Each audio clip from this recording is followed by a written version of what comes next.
নমস্কাৰ এই মুহূৰ্তত আহি পৰিছে সন্ধিয়াৰ কেইবাটাও গুৰুত্বপূৰ্ণ খবৰ। আজি হৈছে 19 মাৰ্চ। ইয়াতেই চেক কৰা কাপোৰত বেংক একাউণ্ট কেৱল লাখ লাখ দুখীয়াৰ একাউণ্টত চৰকাৰে প্ৰদান কৰিছে। চৰকাৰে প্ৰথম কিস্তিত টকা 70,000 টকা সোমাই গ'ল আপোনাৰ একাউণ্টত। আপুনি টকা যদি পোৱা নাই তেনে ক্ষেত্ৰত নতুনকৈ চৰকাৰী ঘৰৰ বাবে আবেদন কৰিব পাৰিব। অসমৰ মুখ্যমন্ত্ৰী ডক্টৰ হিমন্ত বিশ্ব শৰ্মাই চৰকাৰী ঘৰক লৈ কেইবাটাও গুৰুত্বপূৰ্ণ সিদ্ধান্ত গ্ৰহণ কৰিছে। নতুনকৈ 14 লাখ লোকে অন্তৰ্ভুক্ত হ'ব অৰুণোদয় আঁচনিত। আপুনি যদি এতিয়ালৈকে অৰুণোদয় আঁচনিত নামটো অন্তৰ্ভুক্ত কৰা নাই অতি শীঘ্ৰে অন্তৰ্ভুক্ত কৰি লৈ লওক অৰুণোদয় আঁচনিত। লগতে আত্মসহায়ক তালিকাত যদি আপোনাৰ নামটো নাই তেনে ক্ষেত্ৰত আপোনাৰ বাবে এটা গুৰুত্বপূৰ্ণ খবৰ আহি পৰিছে। কোনো লাখ লাখ মহিলাৰ নাম কৰ্তন কৰা হৈছে আত্মসহায়ক তালিকাৰ পৰা। ৰেচন কাৰ্ডৰ প্ৰতিজন হিতাধিকাৰীৰ বাবে এটা বেয়া খবৰ, কিয়নো ৰেচন কাৰ্ডক লৈ কেইবাটাও নতুন নিয়ম সলনি হৈ পৰিছে। এইবাৰ ৰেচন কাৰ্ড থাকিলেও আপুনি নাপাব এইসমূহ সুবিধা। বন্ধু বান্ধৱীসকল, আজিৰ দিনটোত কেইবাটাও গুৰুত্বপূৰ্ণ আপডেট প্ৰকাশ কৰিছে চৰকাৰে। আজিৰ আমাৰ প্ৰথম খুবেই গুৰুত্বপূৰ্ণ খবৰ হৈছে অসমবাসীৰ বাবে এটা ডাঙৰ খবৰ। নতুনকৈ 14 লাখ লোকে পাব অৰুণোদয় আঁচনিৰ সুবিধা। ছেপ্টেম্বৰত 3 আৰু 4 লাখ লোকে লাভ কৰিব অৰুণোদয় আঁচনি। কোনো দুখীয়া লোক বঞ্চিত নহয় এইবাৰ অৰুণোদয় আঁচনিৰ পৰা। মুখ্যমন্ত্ৰী ডক্টৰ হিমন্ত বিশ্ব শৰ্মাই অৰুণোদয় আঁচনিক লৈ কেইবাটাও ডাঙৰ মন্তব্য কৰিছে। আপোনাৰ যদি অৰুণোদয় আঁচনিত নামটো অন্তৰ্ভুক্ত নাই তেনে ক্ষেত্ৰত আপোনাৰ বাবে এটা ভাল খবৰ আহি পৰিছে। লগতে বহুতো লাখ লাখ মহিলাৰ নাম অৰুণোদয় আঁচনিৰ পৰা নামটো কৰ্তন কৰা হৈছে। এই মাহৰ 10 তাৰিখত যদি আপুনি অৰুণোদয়ৰ টকাটো পোৱা নাই তেনে ক্ষেত্ৰত আপুনি নিশ্চিত হওক আপোনাৰ নামটো অৰুণোদয় আঁচনিৰ পৰা কৰ্তন কৰা হৈছে। তেনে ক্ষেত্ৰত আপোনাৰ নতুনকৈ আবেদন কৰিব লাগিব।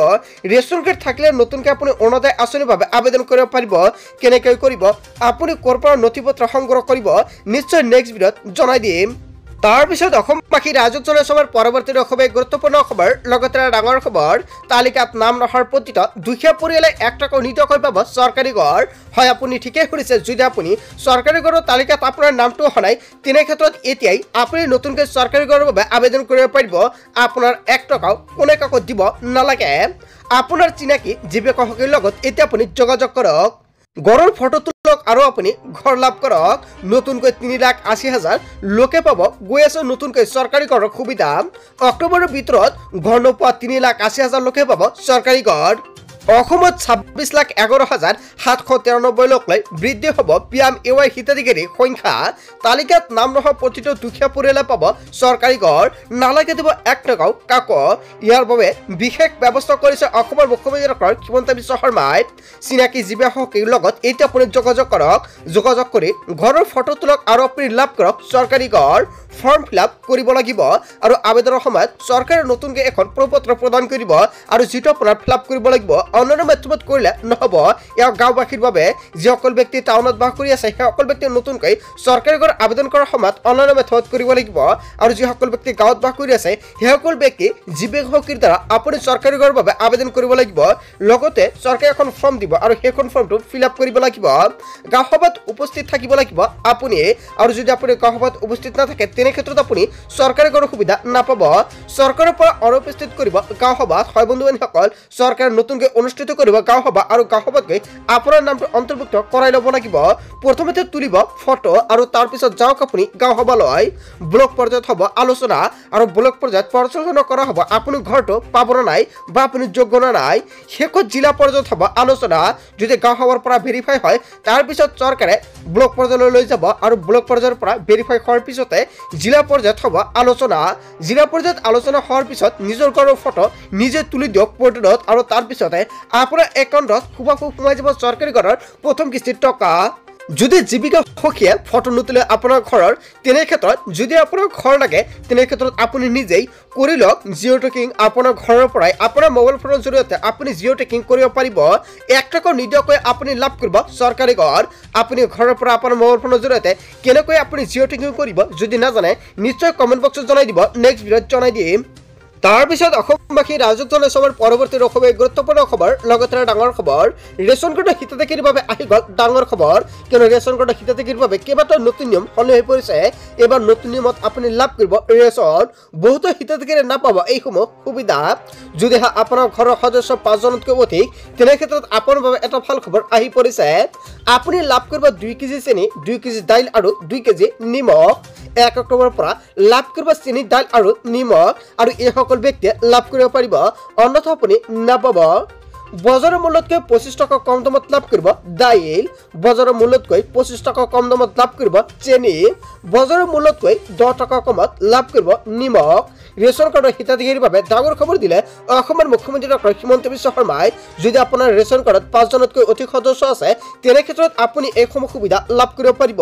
যদি ইয়াতকৈ কম আছে তেনে ক্ষেত্ৰত কিন্তু আপুনি এই তিনিটা সুবিধা নাপাব। এয়া অসমৰ মুখ্যমন্ত্ৰী ডক্টৰ হিমন্ত বিশ্ব শৰ্মাই সংবাদমেলযোগে কেইবাটাও গুৰুত্বপূৰ্ণ মন্তব্য কৰিছে।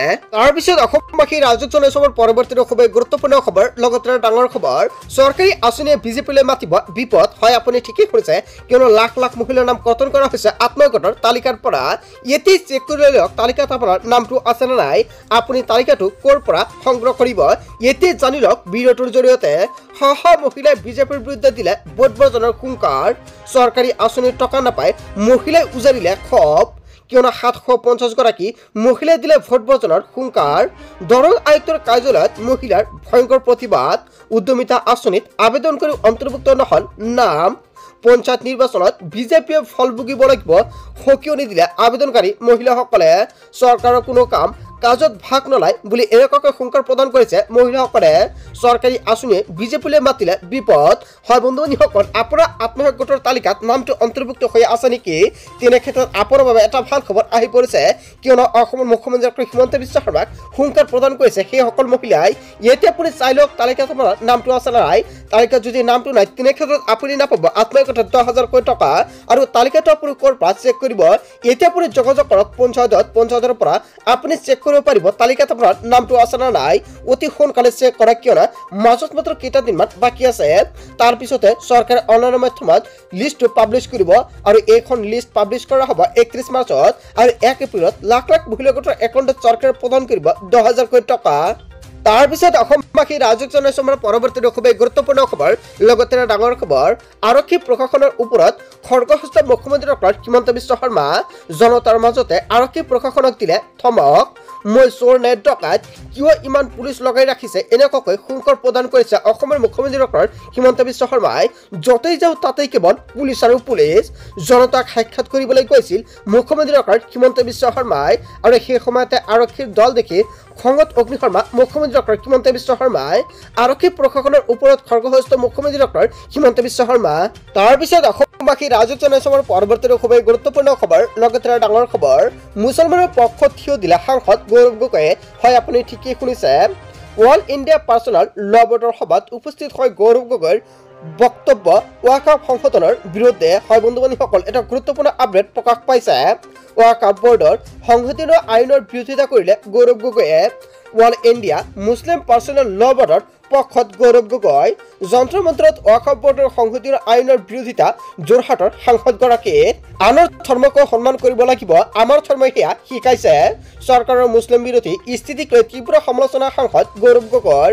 মুছলমানসকলৰ মনৰ কথা নুশুনিলেও আলোচনাত নবহিব, এনেকুৱাকৈ কেইবাটাও গুৰুত্বপূৰ্ণ মন্তব্য কৰিছে। মুছলমানসকলৰ মনৰ কথাও নুশুনিলে আলোচনাত নবহিব। কমিটি গঠন হ'ল কিন্তু কোনো আলোচনা নকৰিলে। ইয়াৰ সংবিধানৰ লগত অন্যায় হৈছে, মুছলমানৰ লগত অন্যায় হৈছে। ৱাকাফ কোনো পথে মানি লোৱা নোহোৱাৰ হুংকাৰ প্ৰদান কৰিছে বা নলোৱাৰ পক্ষত সাংসদ গৌৰৱ গগৈ।